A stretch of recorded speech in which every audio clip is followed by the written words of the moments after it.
Virtually উদ্বোধন হয়ে গেল বীরভূমের বক্রেশ্বর শিবাজি ক্লাবের দুর্গাপুজো। ইতিমধ্যে সাজো সাজো রবে সেজে উঠেছে গোটা বঙ্গ।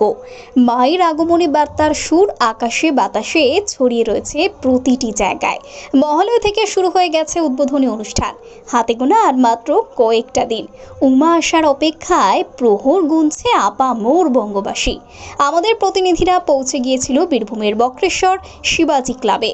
তাই সকলকে এবারের পুজো বক্রেশ্বর ধামে আসার জন্য আহ্বান জানানো হচ্ছে। বক্রেশ্বর শিবাজি ক্লাবের পুজো এবছর 30তম বর্ষে পদার্পণ করতে চলেছে।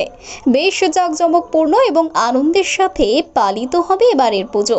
তাদের এবারের ভাবনা কেদারনাথ ধাম, যেখানে সবাই ভগবান শিবের আরাধনা করতে কেদারনাথ ধামের উদ্দেশ্যে রওনা হয়। এবার সেই ধামেই যাত্রাপথ। এখানেই শুধু কিন্তু কেদারনাথ ধামের মন্দির নয়, পুরো দেবাদিদেব মহাদেবের অবয়বকেও তুলে ধরা হয়েছে। আর আজ এই বীরভূমের বক্রেশ্বর শিবাজি ক্লাবের ভার্চুয়ালি উদ্বোধন হয়ে গেল। ভার্চুয়ালি উদ্বোধন করলেন মুখ্যমন্ত্রী মমতা বন্দ্যোপাধ্যায়। আর এই উদ্বোধনের মধ্য দিয়ে এই পুজোর যাত্রাপথ শুরু হয়ে গেল এবং তারা ভীষণ আশাবাদী যে শিবাজি ক্লাবের পুজোকে ঘিরে মানুষের উন্মাদনা থাকবে একেবারে তুঙ্গে। গোটা পুজো মণ্ডপ ঘুরে দেখালেন আমাদের প্রতিনিধি। এটি এমন একটি প্রাসঙ্গিক কথা যা প্রতিটি বয়সের 8 থেকে 80 সবারই প্রয়োজন, আর সেই দিকে পাথেয় করেই তাদের এই ভাবনা। এখানে ক্লাবের সকল সদস্য থেকে শুরু করে বিশিষ্ট ব্যক্তিবর্গরা উপস্থিত ছিল, আর সেই চিত্রই তুলে ধরছি আমরা। বীরভূমের বক্রেশ্বর থেকে সংকল্পদের রিপোর্ট। কত বছর ধরে পুজো হয়ে আসছে এবং কত বছর বক্রেশ্বর শিবাজি ক্লাবের যে পুজো, এই পুজোটা বিগত 29 বছর ধরে হয়ে আসছে। এবছর 30 বছরে পদার্পণ করেছে। এটা আমাদের কাছে অত্যন্ত গর্বের ব্যাপার যে পুজোটা আমাদের সিনিয়র দাদারা শুরু করেছিল। আমরা সেই ঐতিহ্য সহকারে পুজোটাকে এগিয়ে নিয়ে যাচ্ছি, আগামী দিনেও চেষ্টা করবো এগিয়ে নিয়ে যাওয়ার।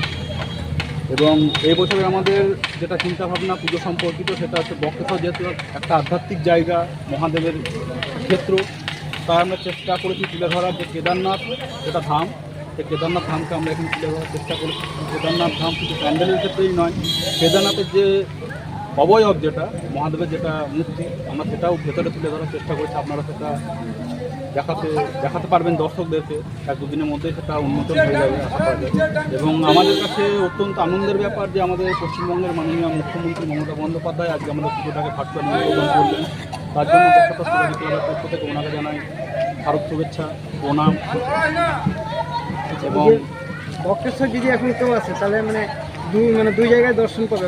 অবশ্যই বক্রেশ্বর 2 জায়গায় দর্শন পাবে। আমাদের এখানে রয়েছে মহাদেব, মা মহিষমর্দিনীর মূর্তি আছে। তার পাশাপাশি আমরা দুর্গাপুজোতে তুলে ধরার চেষ্টা করেছি কেদারনাথ ধামের সেটা তুলে ধরার চেষ্টা করেছি।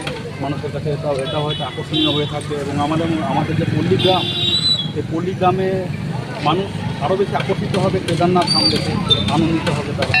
তাদের মনের মধ্যে যেতে থাকবে যে না, বক্রেশ্বর একটা কেদারনাথ ধাম করেছিল। আমরা সেটাই তুলে ধরার চেষ্টা করি। কত টাকা বাজেট? আমাদের এই বছর পুজোর আনুমানিক বাজেট প্রায় 4 লক্ষ কিছু বেশি। কী কী রয়েছে অনুষ্ঠানে? আমাদের অনুষ্ঠান বলতে পঞ্চমী দিন বিভিন্ন অতিথি আসবেন, একটা সঙ্গীতের অনুষ্ঠান আছে। ষষ্ঠীর দিনও তাই বিকাল প্রোগ্রাম আছে, স্থানীয় যে সমস্ত কচিকাচারা আছে তাদের নিয়ে। তারপরে সপ্তমী, অষ্টমী, নবমী আমাদের পূজা আর্চা চলবে। এই বছর যে পুজো সময়গুলো যথেষ্ট রাত্রে, তাই যে কোনো অনুষ্ঠান করা সম্ভব হচ্ছে না। আবার একাদশীতে আমাদের একটা সঙ্গীতানুষ্ঠান আছে, যেটা বাইরের শিল্পী দ্বারাই পরিচালিত হবে।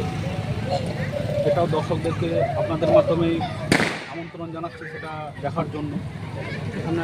আমার নাম কুন্তলু, সম্পাদক বক্রেশ্বর।